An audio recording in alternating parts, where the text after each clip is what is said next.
I kind of gave up my life to look after him. And the struggle I've had to get help is shocking. If you are not somebody who is bold and you're persistent and you are willing to shout loud, you're just not going to get anywhere with our system. And I've had to jump up and down for my son, and I will always do that because I am his mother. But I know not everyone can do this.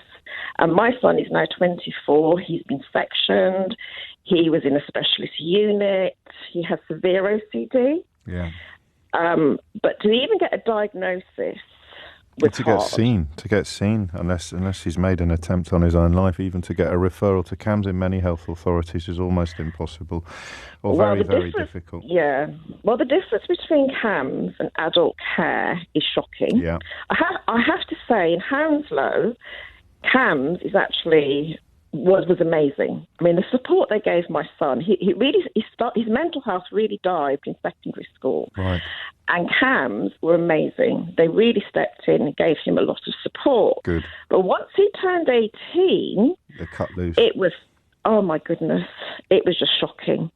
And I've had to fight so hard for him, so hard, and honestly, it's exhausting. Well, and that's where your life is put on hold, which is where this suggestion that he is blaming his mental health problems for being jobless, or that I mean, what you describe and what the massive majority of people who know what you're talking about to varying degrees or who are contacting the programme today, that I think that must be the hardest thing to communicate, is how utterly obscene it is to suggest that anybody would choose to be in this position.